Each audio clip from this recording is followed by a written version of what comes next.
Prayer. Manheru akanaka ngativhurei nemunamato.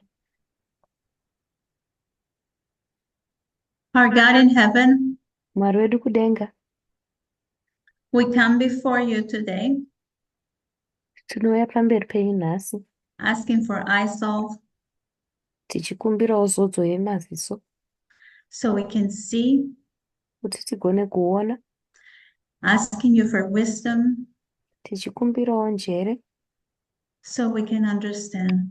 kuti tigone kunzwisisa. Prepare our hearts for this study Gadzirirai mwoyo yedu kuitira chidzidzo and ichi for the Sabbath to come. nesabata riri kuuya. In the name of Jesus, amen. Muzita raJesu, amen.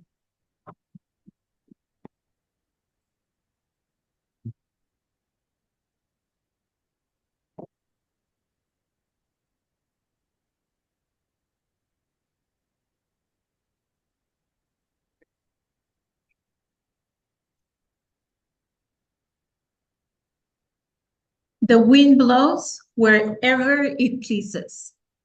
Mhepo inovhuvhuta ichienda kwainoda.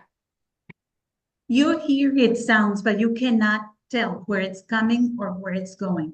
Munoinzwa ichirira asi hamugoni kuziva kuti iri kubva nekupi uye iri kuenda nekupi. So it is with everyone who's born of the Spirit. Ndo zvinoita munhu wese anozvarwa nemweya. These were the words from Jesus to Nicodemus. Ndo aiva mazwi aJesu kuna Nikodhimasi. You and I may not be able to identify the moment, the exact time when you or I were converted. Ive neni tinogona kusanyatsokugona kuidentifya nguva iyo takatendeuka. Like the wind Sezvinoita mhepo that we cannot see, yatisingagoni kuona, nevertheless feel its effects, asi tichizonzwa hedu maeffects ayo. is the Spirit of God that works upon the human heart.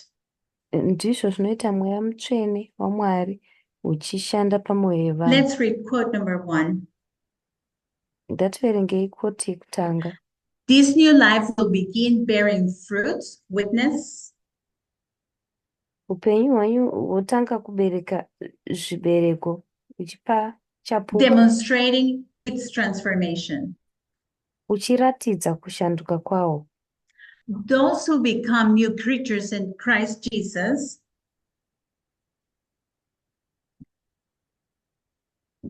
will bring forth the fruits of the Spirit. And you and I know those fruits: Ava vanova macreatures muna Kristu vanobereka love, zvibereko joy, zvemweya. peace, Zvibereko zvacho ndizvo rudo, mufaro, rugare, long suffering, gentleness, goodness, long suffering, gentleness negoodness, faith, meekness, temperance. faith, meekness netemperance. We know it from the agricultural model. Tinoziva kubva kune model yeagriculture. The rain is a message from heaven.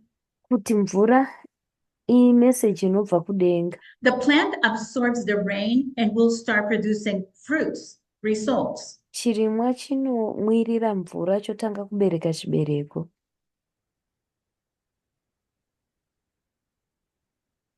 We also know that the rain is known as the Spirit. Tinozivawo zvakare kuti mvura inozivikanwa semweya. Symbols can have more than one meaning, right? Masymbols anogona kunge aine meaning yakawanda kupfuura imwe chete. So what are the fruits of our message? Zvibereko zvemeseji yedu ndezvipi? Which ones can we identify? Ndezvipi zvatinogona kuidentifya?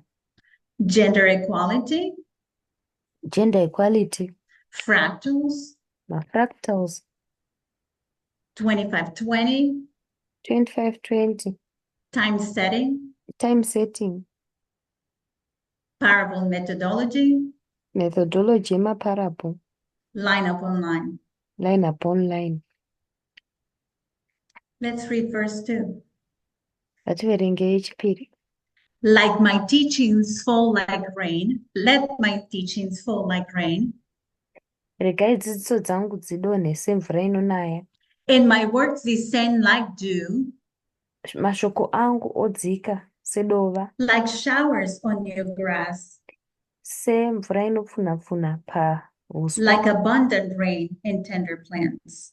semvura yakawanda inonaya pazvibereko zviri In our tende. study today, I pray that we take away the following. Muchidzidzo chedu nhasi ndinovimba kuti ndinonamata kuti tigoenda nezvinotevera. First, Chekutanga, that using William Miller's rules, tichishandisa marules aWilliam Miller, looking at the words, takatarisa we can place three different studies in one prophetic line.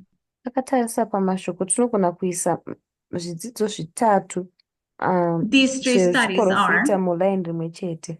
Zvidzidzo zvinotevera 7 ndizvi: steps to glorification, which Ma- will be the main study today. masteps 7 ekusvika kuglorification, chinova chicho chidzidzo chedu chikuru nhasi. Matthew 13, also known as the wheat and the tare. Matthew 13 inozivikanwawo zvakare sewheat netare. Revelation 14, the three angels' message. Revelation 14 message yengirozi nhatu. By doing so, we bring integrity Mukuita izvozvo tinounza kubatana to the lines and to the message kumaline uye kumessage that has been proven to stand the test of time. iyo yakaratidzwa kuti yakamira netest yenguva. In the second phase of our goals for today, Phase yechipiri yemagoals edu anhasi, also giving integrity to the lines, anosimbisawo zvakare maline edu, using 5 waymarks and 4 dispensations, tichishandisa mawaymark 5 nemadispensation 4, giving us foundation that you can put any model and it will work. Zvichitipa hwaro hwekuti tinogona kuisa model ipi zvayo ende ichigona kushanda. For example, Semenzaniso, any Christian or Jew can understand the agricultural model. mukristu upi zvake kana mujuta umwe upi zvake anogona kunzwisisa model And yeagriculture. we can do it in 7 steps and it fits. Tinogona kuzviita futi nema7 steps ende zvinongokwana futi. And my last objective for today Donzvo rangu rekupedzisira muzuva ranhasi is to talk about that each of us have our own 1989.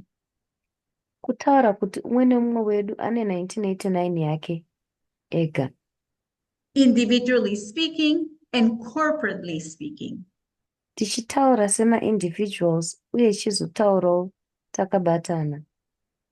Individually speaking, when each of us were convicted of sin. Tichitaura sema-individuals apo umwe nemumwe wedu akaconvictwa When we nechitema, personally recognized that our beliefs were not correct. patakazozviona personally kuti zvitendero zvedu hazvisiri correct. Corporately speaking, Tichitaura tari mubatanidzwa, when we were convinced of the sins of our former generations. patakaconvincwa nezvitema zvemagenerations. 1989 opens the eyes to see Eka. this new light. 1989 inozarura light rekuona chiedza ichi. We will bring these studies to the forefront Tichaunza zvidzidzo zvacho izvi pamberi to demonstrate their value or importance. kuratidza value yazvo uye kukosha kwazvo. Some people may think it's all material, Vamwe vanhu vanogona kungofunga kuti ndezvematerial chete. but please remember that if we don't bring them to the forefront and teach them, Asi rangarirai kuti tikasazviunza pamberi tichizvidzidzisa, new members will never be taught these ideas, these truths, Mamembers matsva havagoni kuzofa vakadzidza maideas aya nechokwadi ichi, as Elder Parminder reminded us in his study in April this year. sezvatakarangaridzwa naelder Parminder muchidzidzo chavo muna April gore rino. So today we're going to look at this line. Saka nhasi tichatarisa paline iri. We know is the line of the 144,000. Tinoziva kuti line re-144,000. We have 5 waymarks, Tine mawaymarks mashanu.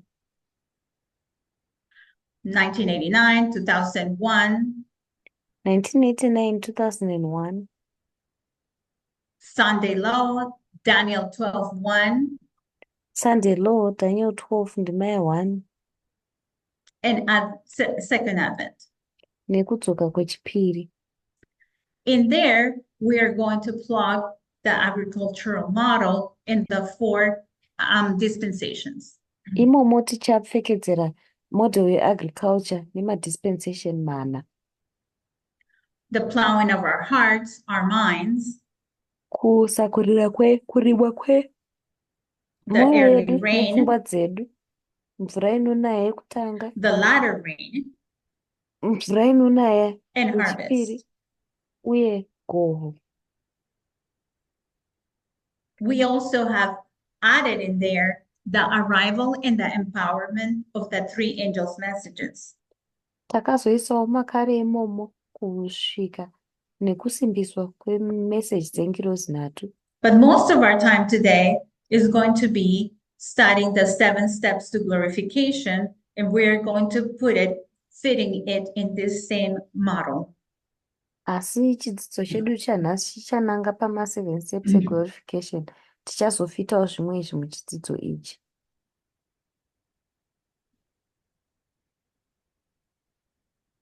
And we're going to start with the plowing of our hearts. Tichatanga nekurimwa kunoitwa mwoyo yedu.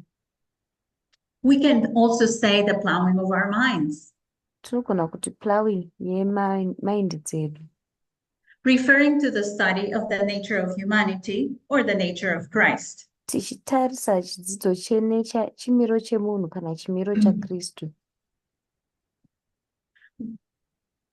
The process of plowing is methodological work.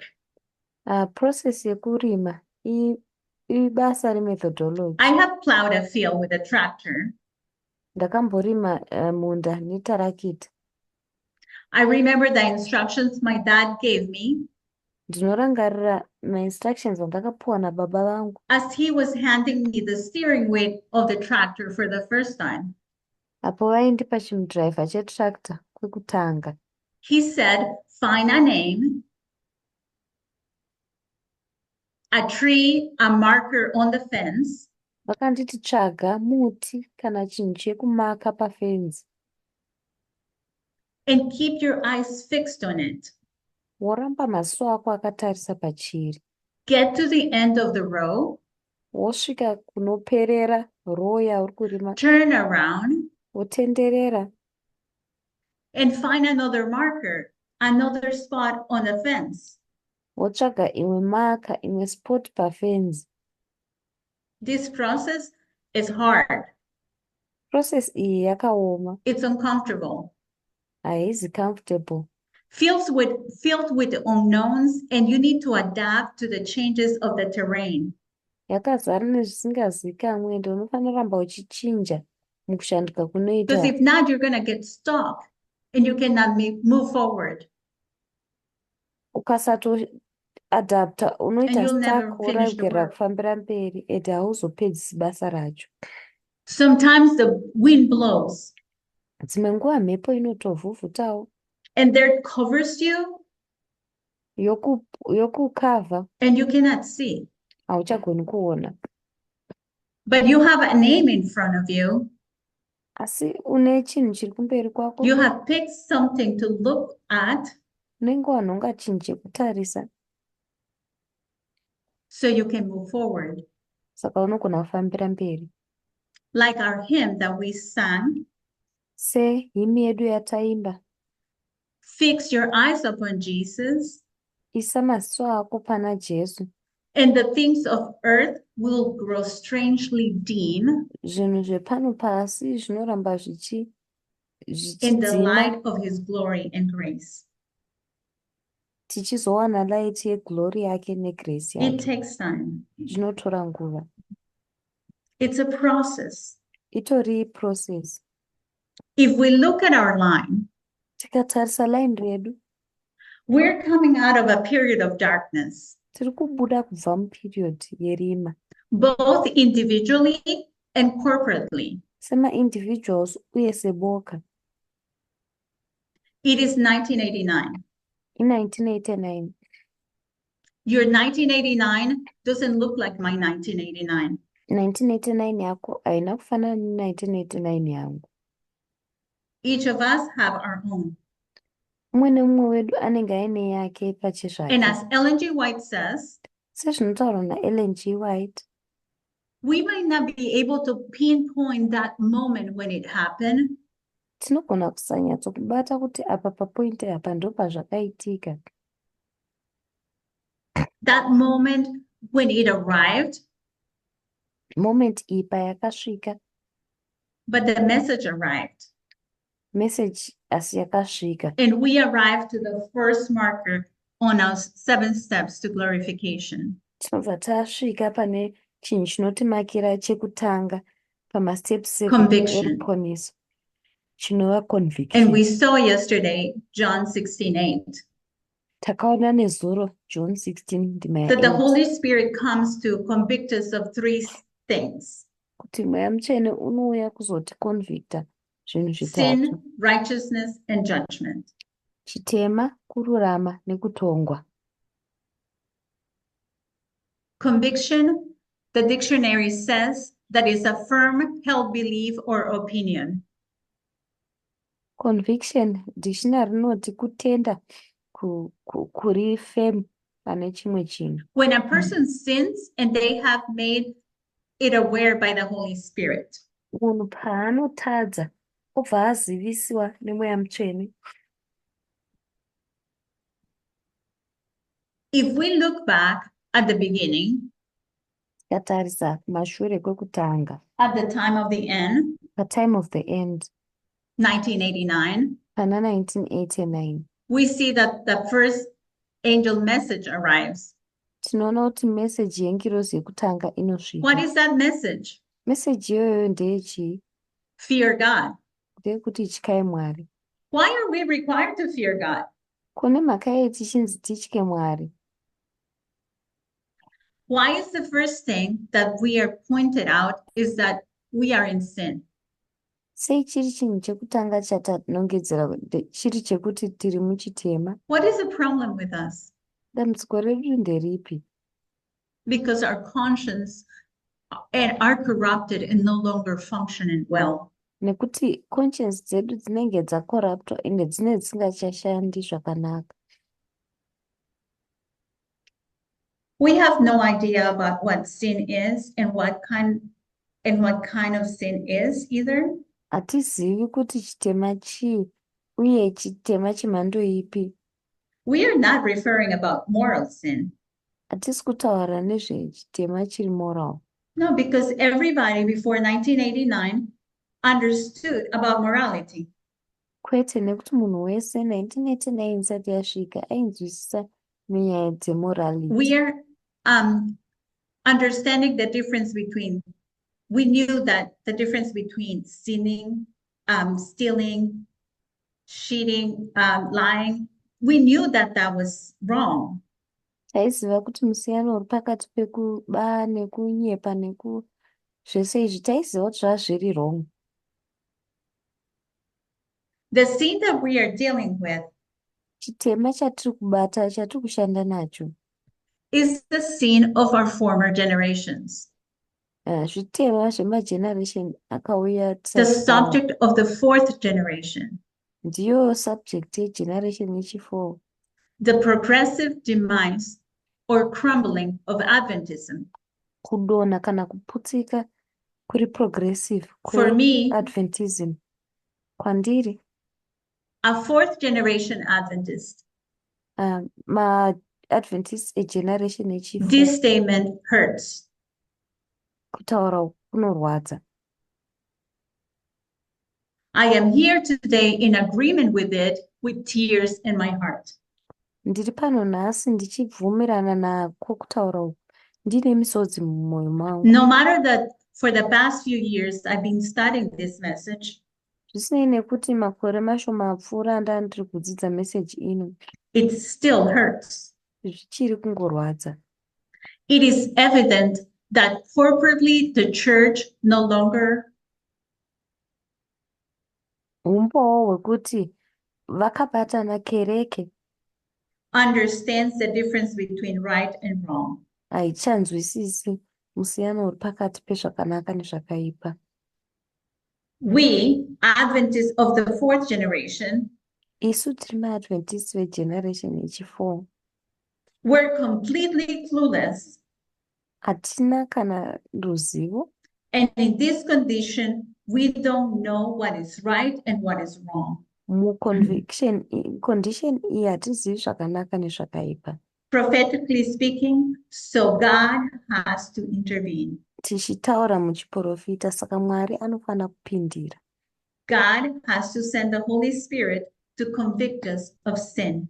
Mwari anofanira kutumira mweya mutsvene kuti convicta No, not chitema. moral sin, but our prophetic sin. Kwete chitema chiri moral, asi chitema We chiri know that the prophetic. office of the Holy Spirit is to convict us of sin. Tinoziva kuti ofisi yamweya mutsvene ndeyekuti convicta chitema. We move to the next step, repentance. Tofambira mberi kustep inotevera yerepentance. The dictionary says that is the action of repenting, showing sincere regret or remorse. Dictionary inoti action yerepentance inoratidza sincere A remorse kana heartfelt regret. conviction of sin, Kuconvictwa kwechitema kunobata moyo. a contrition over an offense to God, Kuzvininipisa paoffense turning yatinenge away taita from kuna Mwari, sinful way and turning towards God. kubva pane nzira yechitema tichienda kuna Mwari. So we're in this second step, repentance. What are we repenting for? Saka tiri mumasteps aya parepentance tinenge tichitendeukira chii? Looking back, we see in the year 1818, God raises a prophet. Tichitarisa mumashure tinoona kuti mugore ra1818 Mwari anoreza prophet. And then what happened in 1989? What does Tichinozoitika God do? muna1989 Mwari anoita sei? Sends us a message to call us to repent. Anotitumira meseji inotidaidza kuti titendeuke. What were these prophetic sins? Masins aya aiva prophetic Were that we no longer are going to use thus says the Lord, and we're going to look for hidden treasure. kunzi hatichashandisi thus saith the Lord, taakutarisa tichitsvaka treasure yakavanzika. We're going to use parable methodology, line upon line. Tatakuzoshandisa parable methodology, line upon line. We are not going to interpret literally, but we are going to interpret the message with this new methodology. Tatisingachazoturikiri zviri literal, tatakuzoturikira message itsva iyi tichishandisa methodology. And that brings us to the third step. Izvi zvinozotiunza padanho rechitatu. Confession.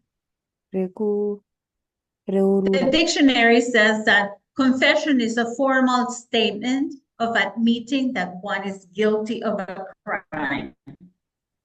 Dictionary rinoti confession kuadmita zvinhu zvatiri guilty. Confession, the Judeo-Christian tradition, confession tradition Judeo-Christian, is the acknowledgement of sinfulness in public or private, ndiko kuacknowledge kuti tinotadza zviri mupublic kana zviri muprivate, regarded necessary to obtain divine forgiveness. Tozviona zviri necessary kuti tigokwanisa kuwanawo ruregerero. Let's read quote number 2. Tichiverenga quotation yechipiri. Confession will not be acceptable to God without sincere repentance and reformation. Kureurura hakuzogamuchiriki pamberi paMwari kusina kutendeuka kuri sensiye uye There must be patsva. decisive changes in the life Panofanira kunge paine shanduko dziri decided muupenyu. Everything offensive to God must be put away. Zvinhu zvese zviri offensive kuna Mwari zvinofanira kuiswa. This will be the result of genuine sorrow for sin. Uyu ndiwo mubayiro wekuchemera chivi kuri genuine. Quote number 3. Quotation yechitatu. The humble and broken heart, Mwoyo uri humble wakatsemuka, subdued by genuine repentance, wakabatwa nekutendeuka kuri genuine, will appreciate something of the love of God unoappreciata chimwe chinhu cherudo rwaMwari and the cost of Calvary.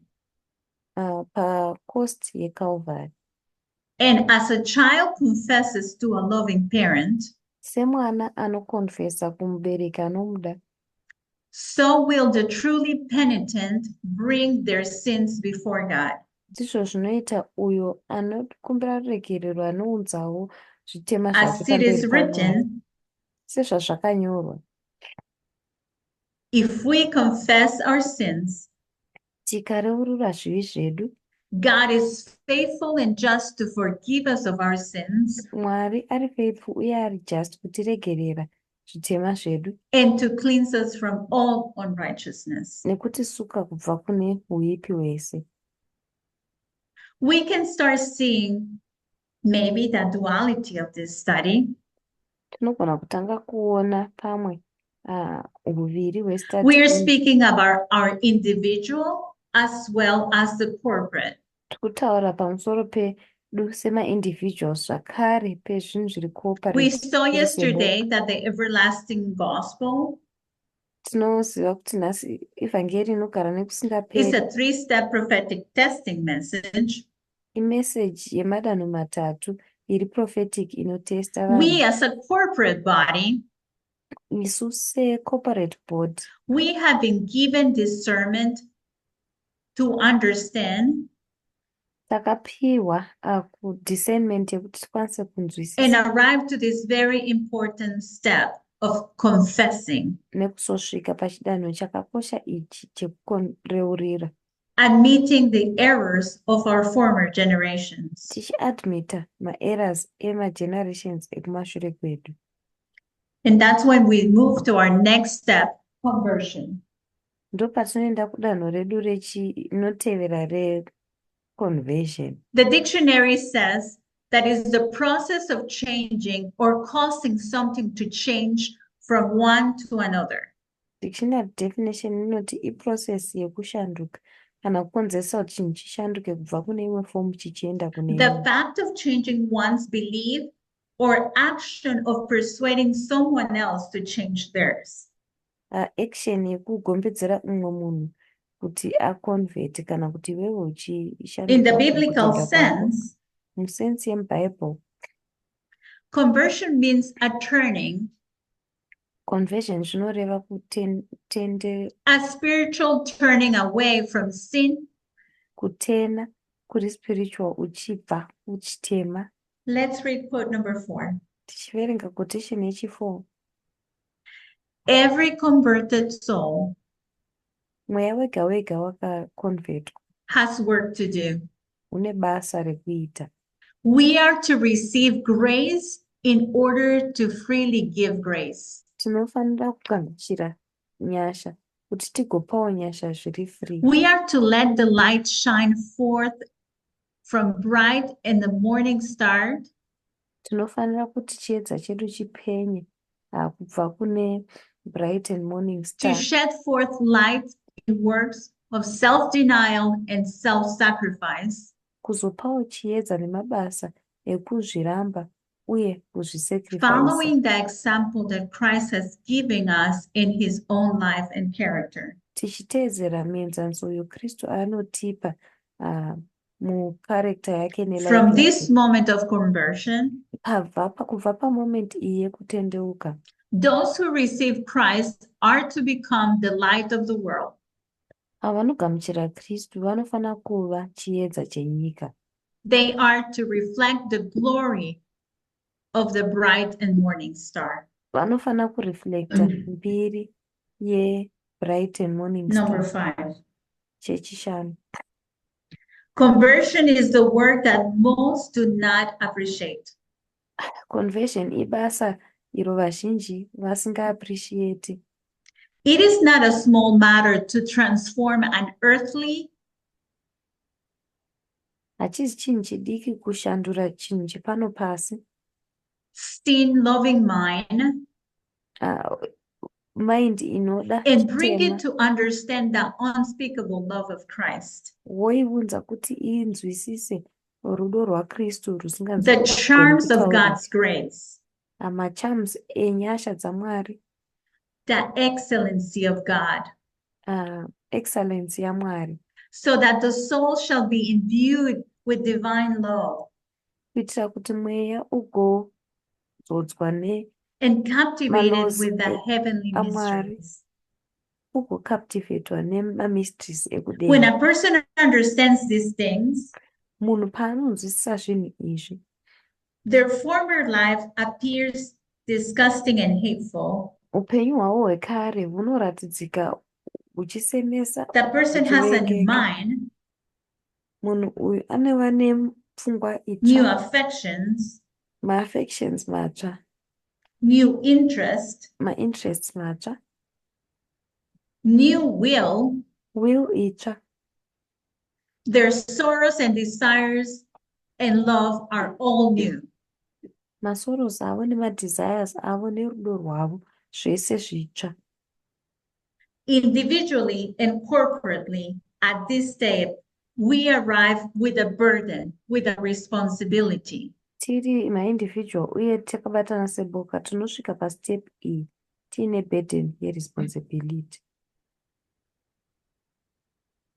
To become the light of the world, Kuti tizova chiedza chenyika the reflectors of the character of Christ. chinovheneka character yaKristu. And we move to our 5th step, justification. Tosvika pachidanho chechishanu, justification.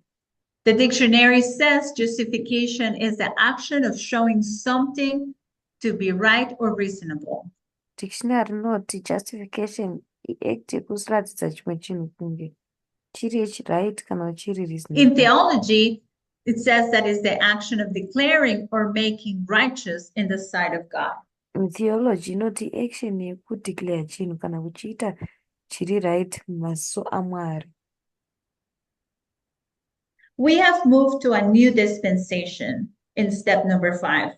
Step yechishanu takafambira ku dispensation Is itsva, 2001.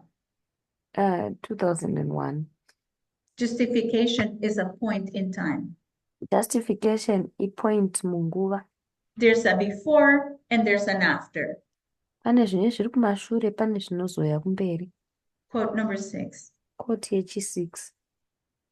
When the Spirit of God controls the mind and the heart, Mweya waMwari paunokontrola pfungwa nemwoyo, the converted soul breaks forth with a new song.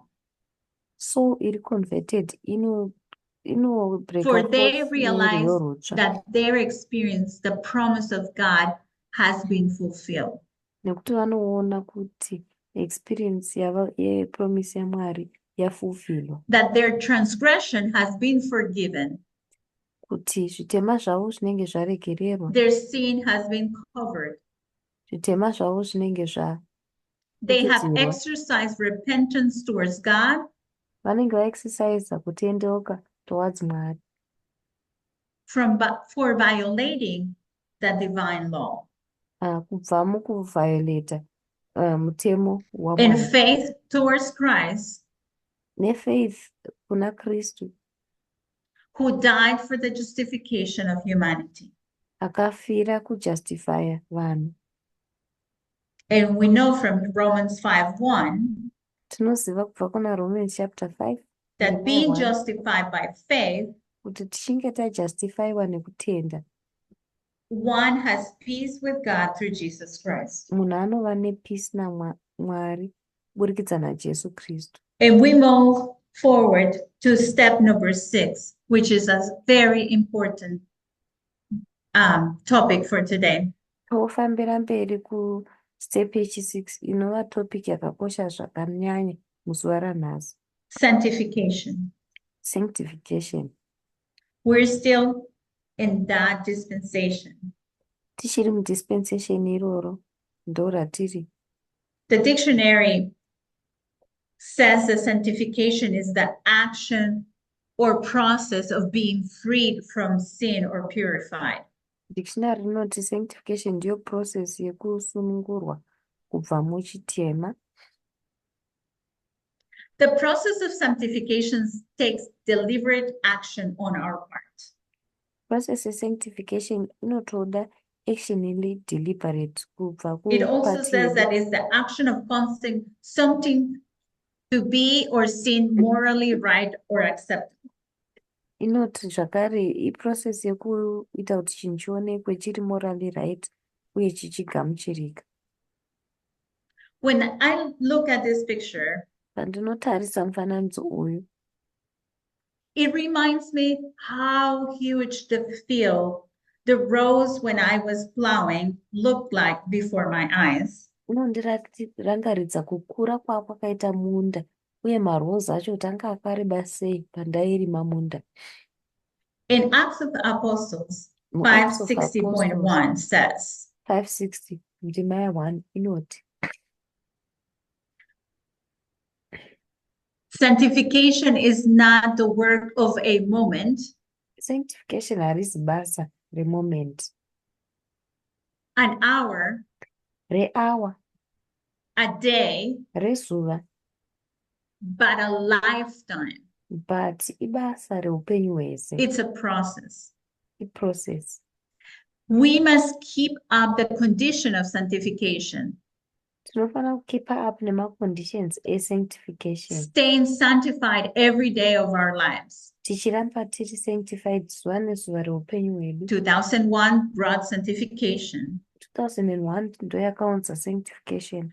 From then on, kubva ipapo, we need to keep the state of sanctification for our entire life. Tinofana kuchengetedza state ye-sanctification upenyu hwedu And this is hwese. where we found glory 1. Ndo matinoona glory yekutanga. The glory of our character, the glory of God is God's character. Glory yaMwari ndiyo character yaMwari. Let's read this quote. Ngativerenge quote iyi. Sanctification is not the work of a moment, an hour, a day, but a lifetime. Sanctification harisi basa re-moment, kana re-hour, kana rezuva, asi ndere It is upenyu not hwese. gained by happy flight of feeling. Haiwanikwi ne...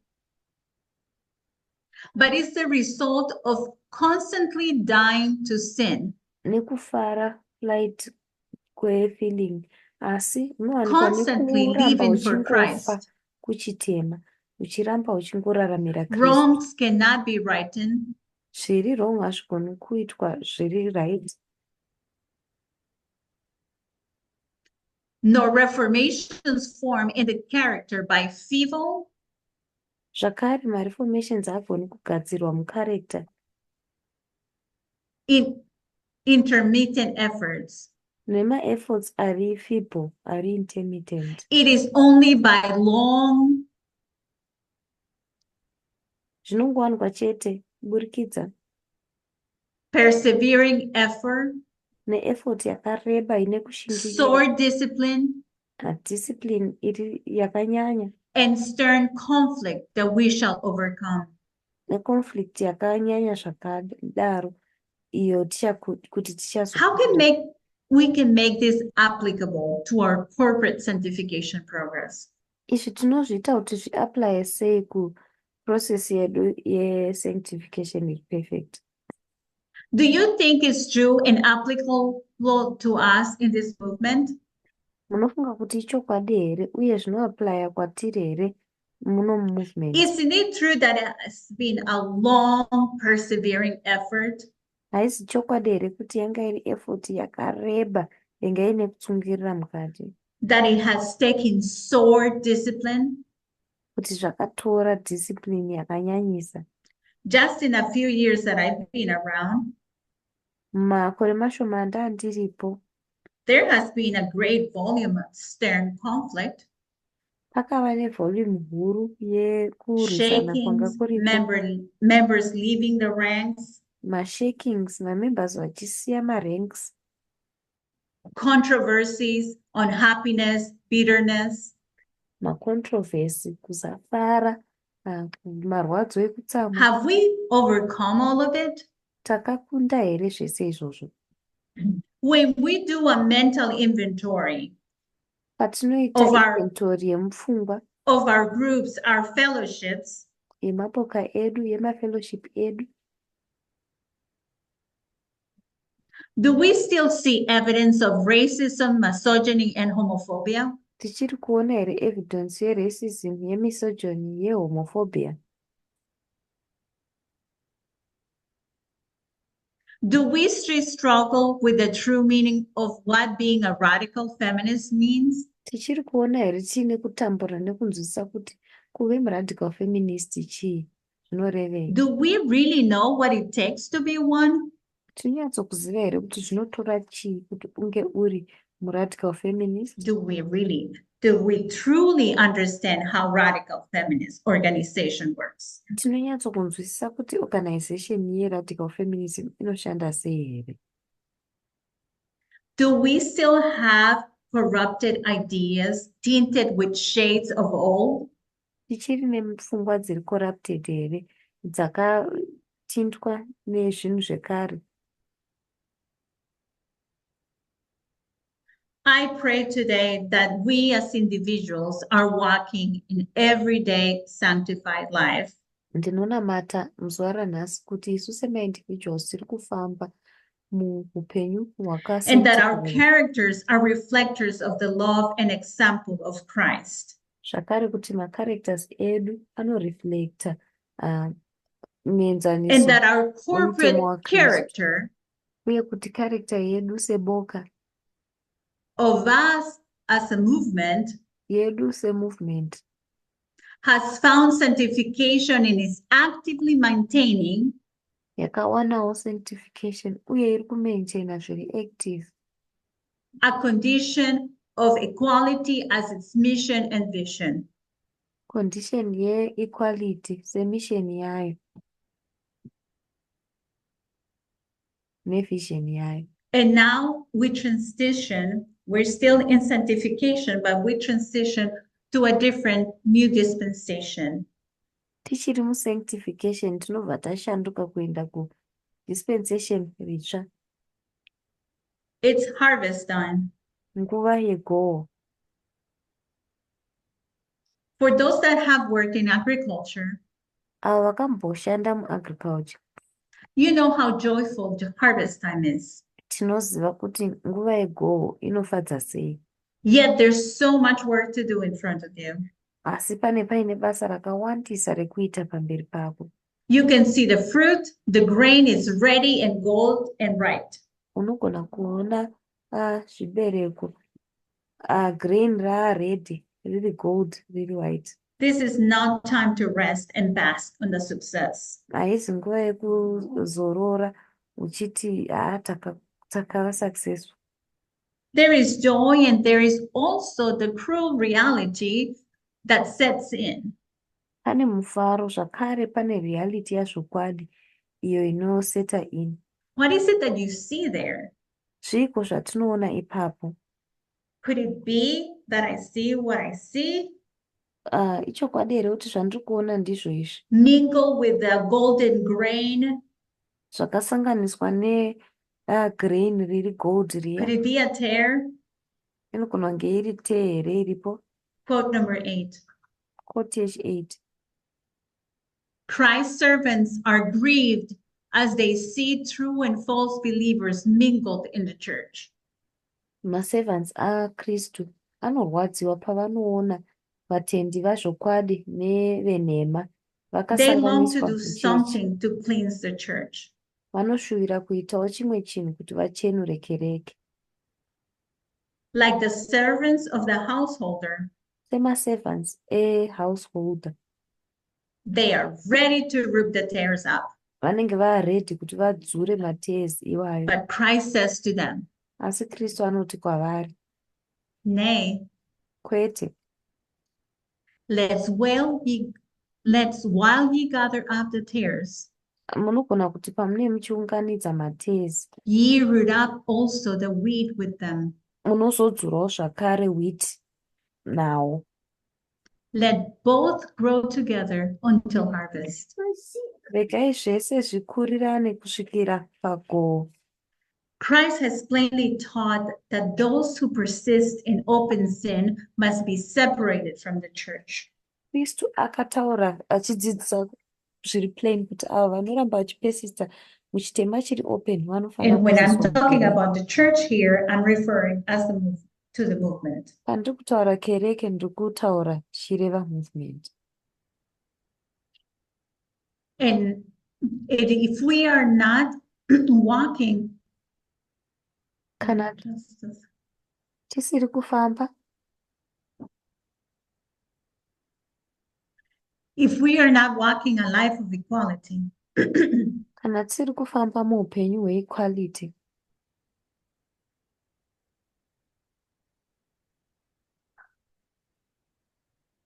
hello, Elisa, can you hear me?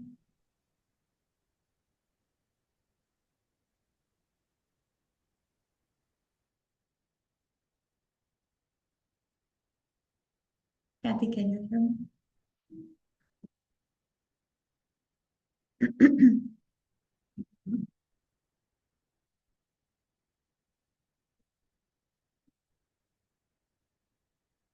Christ has plainly, can you hear me? Elisa, can you hear me? Okay.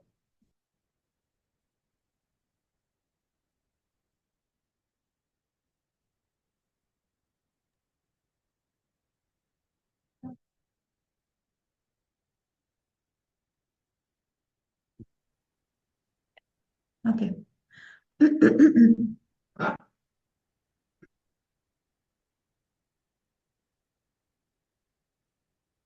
Christ has plainly taught that those who persist in open sin must be separated from the church.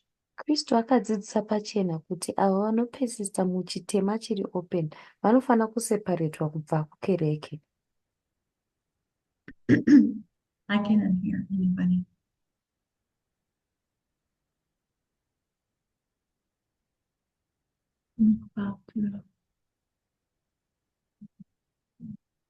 Okay. Let's see, let's find somebody else. Hello? Mm-mm. Did you hear about stuff? May I hear? No videos. Play video.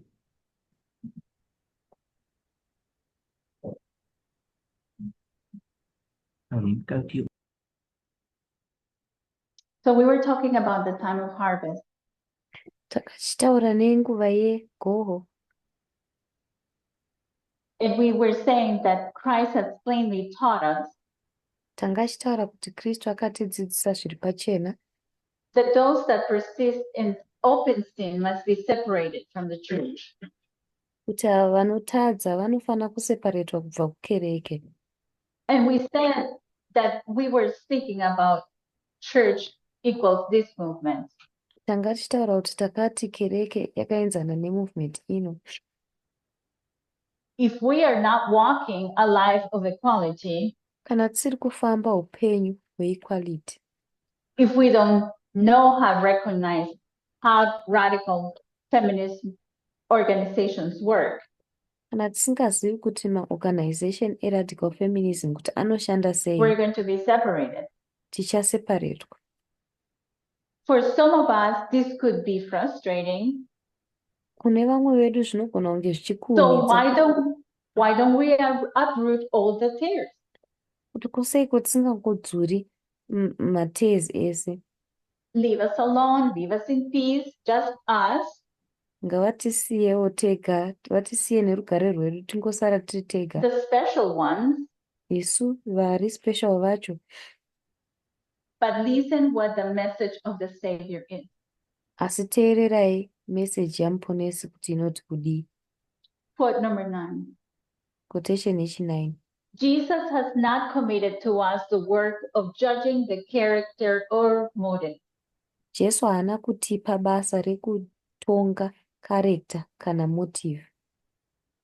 He knows our nature too well to entrust us with this work. Anotiziva chimiro chedu zvakanyanyisa kuti atipe basa irori. Should we try to uproot from the church those who we suspect to be fake Christians? Dei taizama kudzura kubva mukereke ava vatinosuspekta kunge vari makristu vari fake. We should be sure to make mistakes.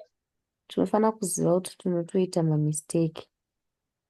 Often we regard as hopeless subjects Kazhinji tinoona sekunge tiri masubjects asina tariro, the very ones whom Christ is drawing to himself. avo vakristu vanenge vachikwezva kwaari. Often we regard where we deal with these souls according to our imperfect judgment. Patinodhila nemasouls aya maererano nejudgment yedu isiri perfect, It would perhaps extinguish their last hope. zvinogona kuzodzima hope yavo yekupedzesera. Many who think themselves Christians will last be found wanting.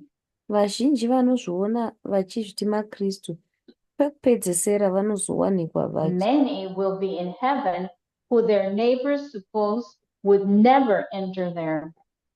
vazhinji vanenge vari kudenga, avo vavakidzani vavo vaiti ava havasi kuzoenda kudenga. Humans judge the appearances, Vanhu vanojaja maappearance, but God judges the heart. asi Mwari anotonga mwoyo. The tares and the wheat are to grow together until harvest, and harvest is the end of the probationary period. Matares newheat zvinofanira kukwirirana kusvikira pakukohwa, and then kukohwa uku ndokumagumo enguva yeprobation. Quote number 10. Quote yechi10. There is in the Savior's words another lesson. Mashoko amuponesi mune chidzidzo, A lesson of wonderful forbearance and tender love.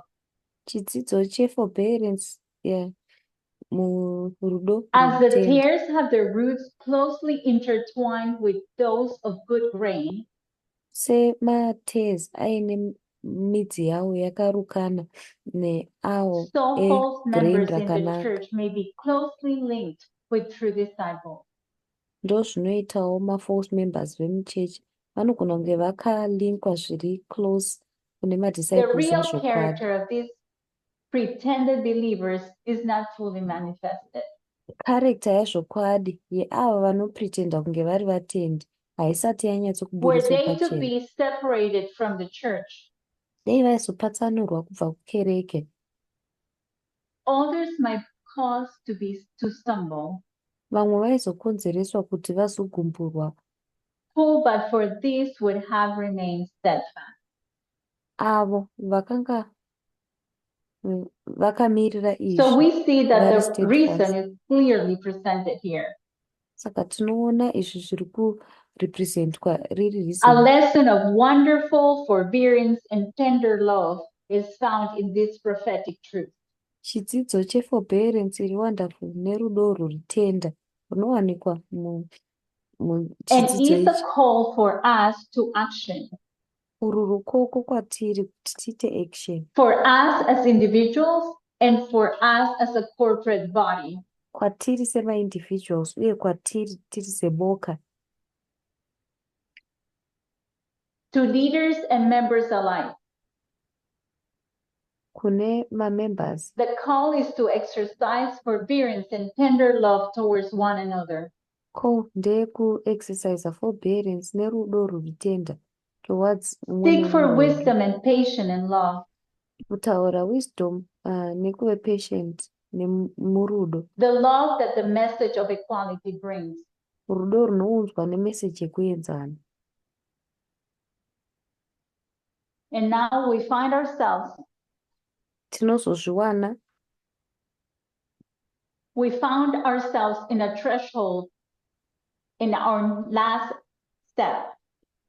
takazozviwana tiri pathreshold mudanho redu rekupedzesera Glorification. reglorification. I couldn't find a good explanation or definition in the dictionary for this word. Handina kugona kuwana definition yakanaka kana tsanangudzo yakanaka mudictionary yeshoko iri. You and I have arrived at this moment, the summit after a long journey.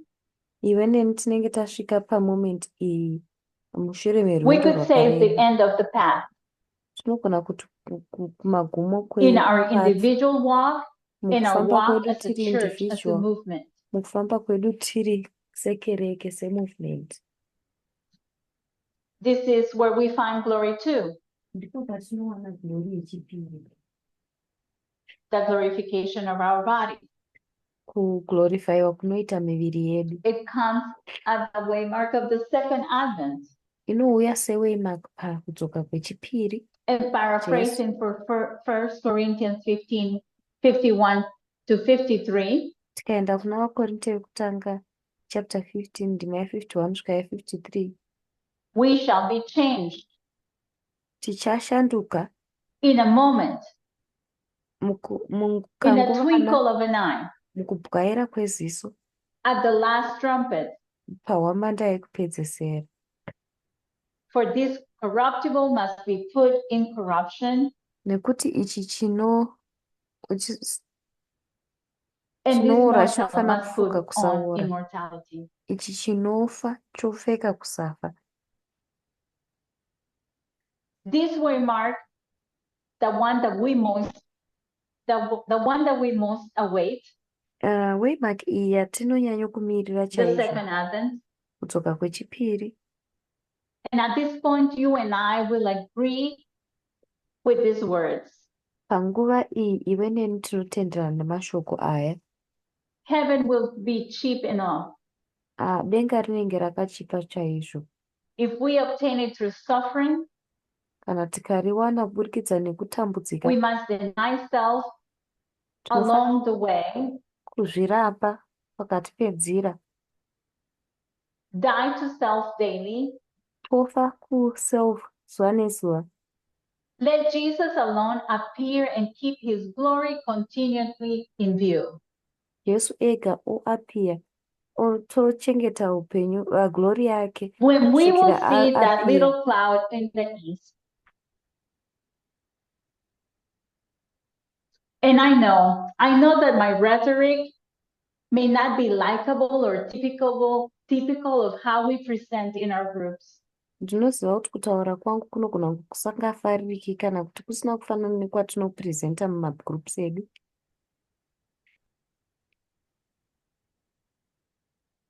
Maybe my presentation has been heavy on the 90%.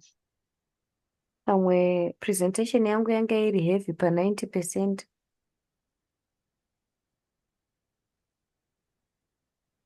Maybe too many words. Pamwe mashoko anga akawandisa. Perhaps I might be appealing for an emotional response, you may say. Pamwe munogona kuti ndiri kuapila kuresponse yemaemotion.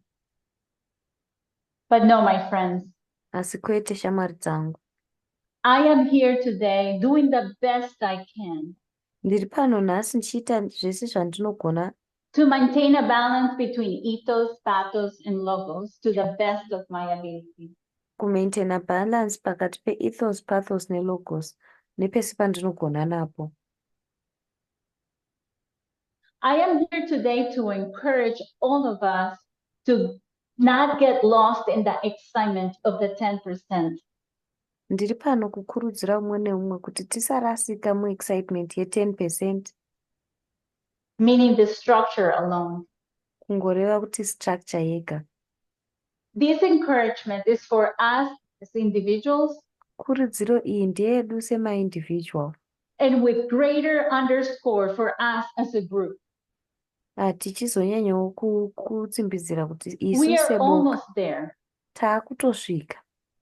This is no time to quiver, Haisiri nguva yekudedera. no time to try to walk our own walk, Haisisiri nguva yekuda kuzama kufambawo nzira yedu try to tega. find new light, Kuzama kuda kutsvaka chiedza chitsva.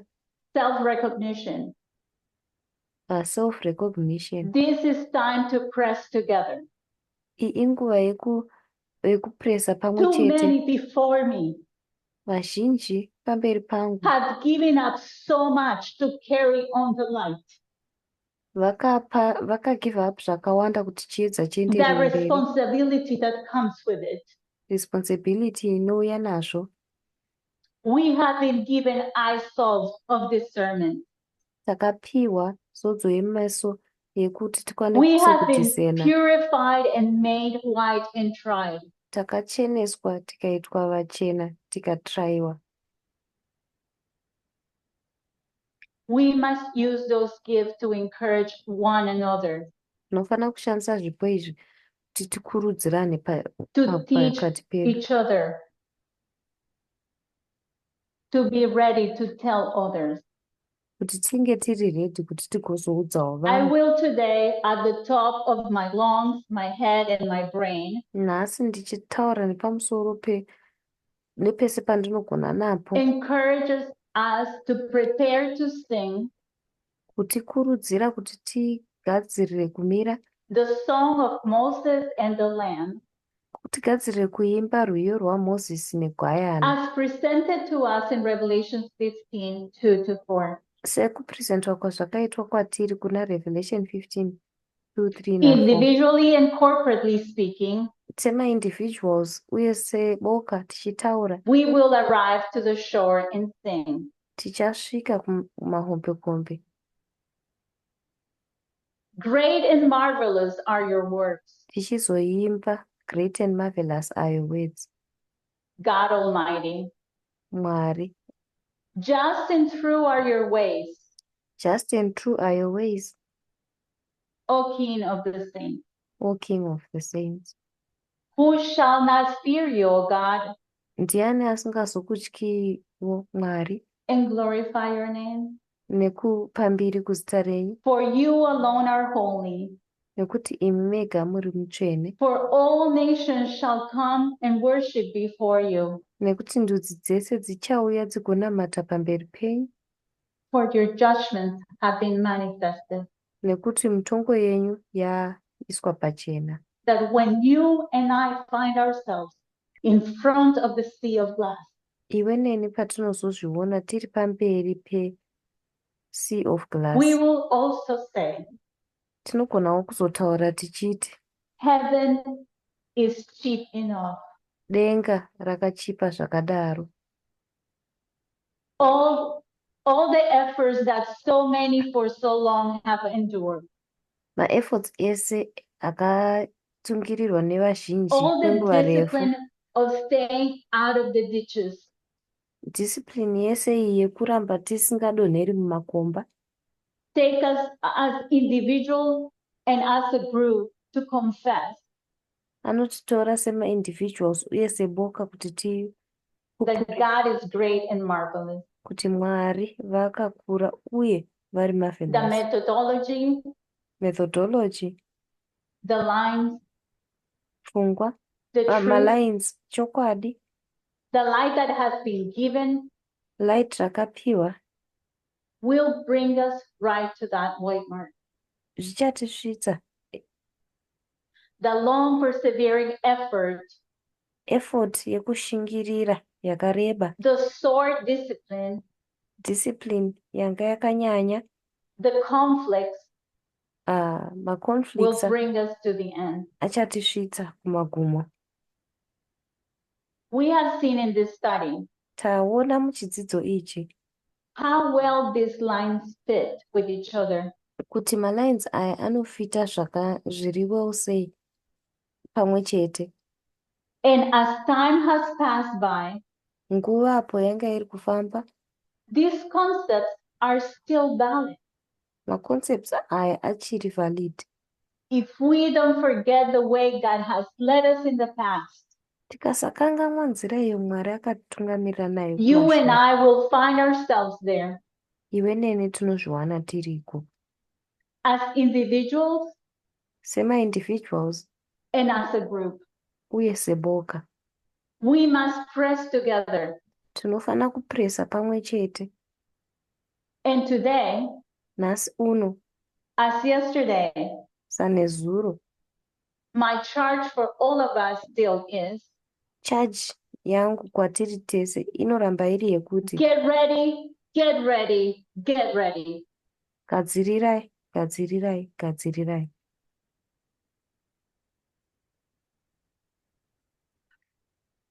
Let's bow our heads for prayer.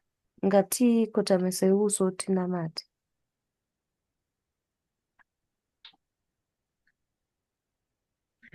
God Almighty, Mwari vatsvene, we come before you, tinouya pamberi penyu asking you to forgive us tichikumbira kuti mutiregerere for wrongdoings amongst each other nekuita zvinhu zviri wrong pakati pedu, and wrongdoers towards you. nekuita zviri wrong. Open our Amen. eyes so we can see. Vhuraiwo mwoyo yedu tikukwanisawo kuona, Purify our hearts. chenuraiwo mwoyo yedu. In Jesus' name we pray. Muzita raJesu tinonamata. Amen. Amen.